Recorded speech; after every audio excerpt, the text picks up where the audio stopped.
So the wires for the upfitter switches are right here on this fuse box. And if you pull these two tabs right down here in between the fuse box and the battery, then it comes right up and you can see the wires right there in that little bundle. So once you get your wires out, it's kind of look like this. And this right here, be careful when you're cutting it because there's some black electrical tape on there. And you can see here I kind of cut this up a little bit. Not a big deal, but you can still kind of see. So the instructions that it comes with says to use the brown if you want it to do the run start. So basically what that means is it's going to work when the vehicle turns on and when the vehicle turns off, so you're not pulling power all the time. And I don't have to use one of my switches, so I don't waste a switch. So what you're going to do is you're just going to find the brown wire, which is this guy right here. Now that I have that wire, I'm going to tap into it with the provided tools that came with the light set.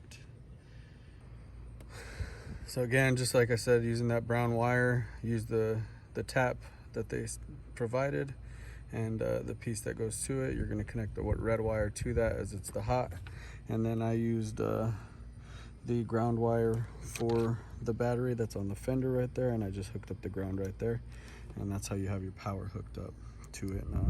Here's your connector right there, so when I run the lights, that's where I'll hook up to.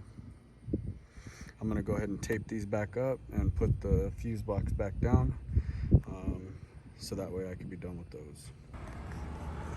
So right here I took a couple zip ties, you can see, just to zip tie the wires down, and I went ahead and ran the ground wire through this clamp that's right here on the battery back to its point, just for a little bit of a cleaner look. And then you can see right here where those wires are sitting underneath that fuse box there in the engine bay.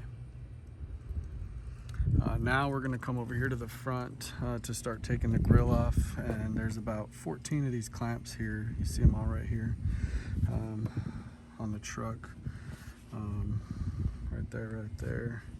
You got another one right here in the center, that guy right there, and you got another one right there, and right here, and right there, and then you got two right here on the back.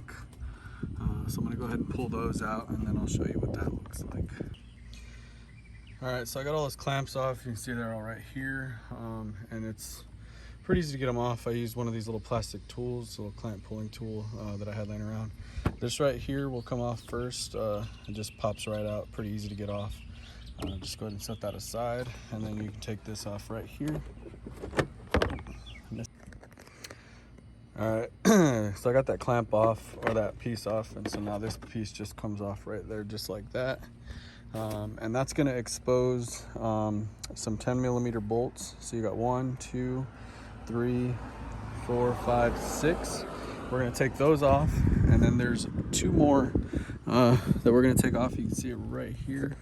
There's one right there, and there's one over here on the other side. We're going to go ahead and take those off, and that's going to give us access to the back side of the grill so we can put our light kit on. Alright, so you see I got those 6 bolts out, and now I'm going to put this inside here, inside the grill. You're going to have to pull it back a little bit. There's a couple clamps that you're going to have to pop, but it's not a big deal. And then once you get this in here, you're going to slide it in, and babe, if you want to come forward a little bit, you'll see right here that these 2 tabs are going to line up right here.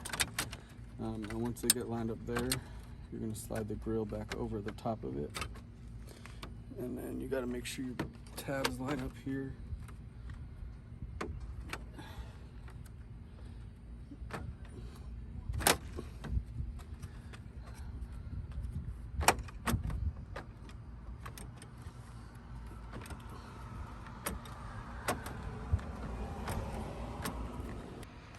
Alright, so we got the lights in, they're all lined up. You can see all 4 of them right there, they're all on the one bracket.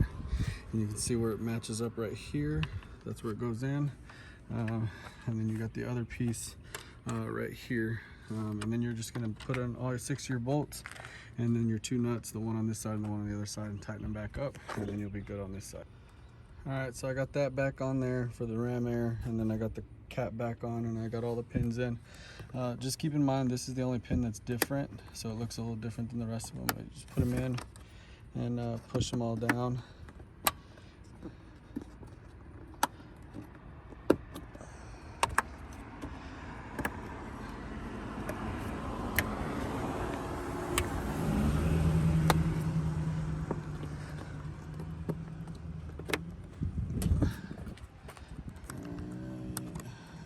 this guy back in there. All right, and that's it right there.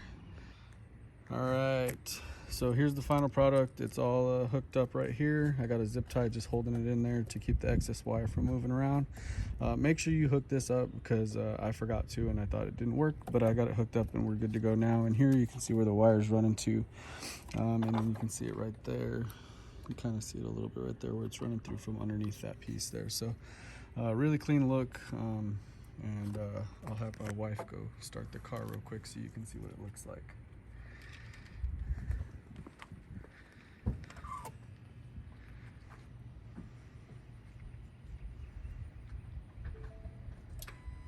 And there you have it. So, and they only work when the switch is on, and then as soon as you turn it off, they turn off too.